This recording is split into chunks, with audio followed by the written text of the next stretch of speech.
On Pet Problem Solved, we're looking at cats and dogs who are not getting along because the cat is attacking the dog, and another cat who's attacking its owner.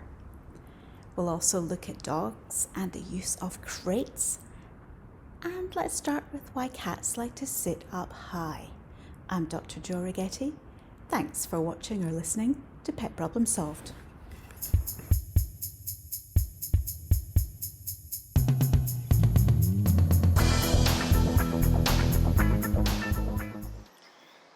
Got a question about why cats like to sit in high places. Now, here you can see my cat Wind, who's up in top of my chicken enclosure. Chickens are all out free ranging right now, but Wind just loves to sit up there. So cats sit up high because it makes them feel secure.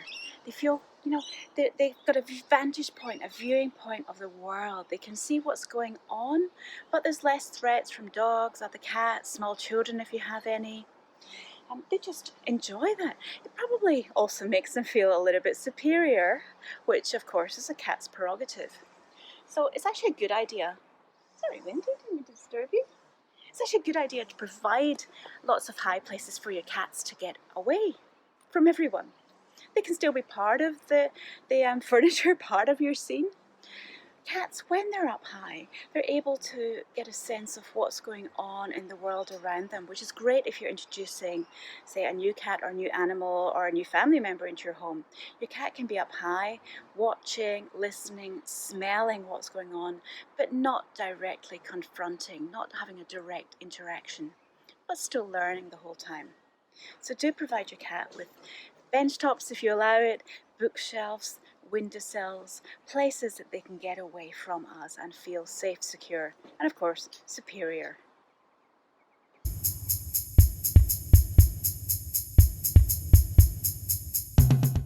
Do you use a dog crate? Joanna over in Los Angeles asked me, everybody keeps telling me that I need to use a crate. Should I use one or do I have to? Well, of course you don't have to do anything. What you do with your pets is your choice. A crate can be useful. Contrary to many people's thinking, it's not a prison, it's not somewhere you put your dog for punishment, it's actually the opposite. A crate is somewhere that you can hold your dog, a pleasant experience, helps them get away from other things. So if you've got young kids or other boisterous dogs or visitors to your home, your dog might actually welcome going into a crate. Likewise, if there's a thunderstorm outside, party going on, they just might enjoy getting somewhere that they can actually get some peaceful time on their own. So a crate can be useful that way. It can also keep your dog out of mischief. If you've got a young puppy, a dog who's likely to chew things, you can't supervise for some reason, then putting a dog in a crate can be a great idea. The thing is to get them used to it gradually and make it a very positive experience. So putting some treats in there, putting a toy, rotating those toys around. So every time they go in there, they find something new and exciting. And then that gradually help them to settle down, maybe a bit of classical music in the background to chill out with.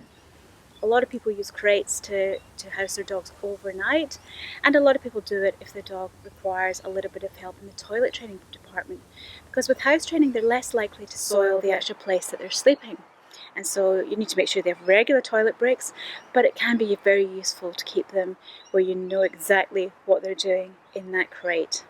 Now there's all sorts of types of crates as well. It doesn't have to be a big metal thing looking like a prison. You can soften that up anyway with a blanket or a light sheet over the top. But there are cloth crates, there's crates with windows, there's crates with doors that you can open, keep them open. Your dog can choose to go in whenever it wants to. So shop around, see what suits you and your dog. But it's up to you whether you use a crate with your dog or not. Now, why would a cat and dog who've always got along suddenly start attacking? In this case, the cat attacking the dog. Gisela has written to me on Facebook asking why, after 3 years, her cat is now attacking her dog every day. Could it be something to do with a strange cat that she spotted lurking outside her house? Well, good observation, Gisela. It could well be that this strange cat has really upset the whole household. Now, the cat could be redirecting his aggression from the cat, where he can't reach the other cat, onto the dog. The cat could be a bit stressed and is taking it out on the dog. Look, we really probably won't know exactly what's going on in their heads, but I'd be looking at your cat. Is your cat stressed or are they playful? Now, if they're playful, simple solution, you step in and play with the cat. If they're stressed, then I'd probably be trying to remove them from the side of the house where the cat can see, smell, or hear the other cat. Maybe figure out where this cat is coming from and send it back to its own home. It could be that your dog has reacted to the cat, the new cat, the strange cat, and your own cat is now sort of spooked by your dog's reaction. So sometimes with behaviour issues, we can't actually see exactly what has caused them, and we've just got to work with what we have. Now, first thing, as with all my behaviour advice, have a vet check, perhaps for both animals. Something physiologically going on with your cat could cause it to react differently. Something physiologically going on with your dog could cause your cat to react differently. So a vet check when behaviour changes suddenly like this is always warranted. Then I could be saying, well, let's just pretend we're starting from the beginning here. We're now doing nice mutual introductions in a real positive way between your own cat and dog. So whenever you have them together, make it positive for both of them. If you can manage one person per animal, it makes it easier to reward them. But every time they're calm in the presence of each other, give them a reward, give them what they love. Perhaps your cat gets pats and your dog gets treats, whatever it is that motivates them. So we're setting up this positive interaction, but do make sure that you give them individual attention, and especially if your cat is playful, to address those cat's needs. I hope that helps, but if you continue to have issues, please do seek the help of a cat and dog behaviourist for this issue. This episode is made possible by Pet Problem Solved. Check out our website petproblemsolved.com.au. I'm Dr. Joanne Righetti, animal behaviourist, and I'm here to answer your pet behaviour questions. A question from Japan came through about a cat called Momo. And it's from Rio, who says, why does my cat attack me last thing at night? I'm sure a lot of people can identify with this. You're really sleepy and you're going off to bed and suddenly the cat pounces, jaws and claws all wrapped around your ankles or your arms.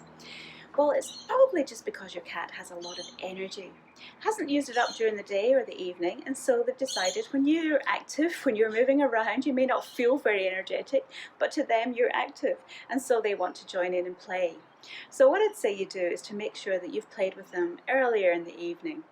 Give them lots to do. If you're walking around your house, tie a toy in a waistband, put a toy in their paws, jaws and claws. Even on your way to bed, have a toy handy so that if you see them about to attack you, you throw a toy to them and they can play with that instead. Now, when they do attack, it's important you don't react, because if you react, that will give them attention, that will reinforce the behaviour. So if need be, put a big thick pair of slippers on, even your welly boots, your gum boots on. Do not react to that with a squeal like, ow, what are you doing, cat? Because your cat will just want to attack you again for the fun time it has. So try to ignore that, but arm yourself with toys before you go to bed and make sure your cat has been exhausted early in the evening. Do give them a bit of a wind down time before bed, perhaps playing some classical music, calm you all down, full tummy, and then go off to sleep peacefully throughout the night, hopefully. If you're enjoying our Pet Problem Solved podcast and video series, why not subscribe to us on your favourite podcast channels or on YouTube?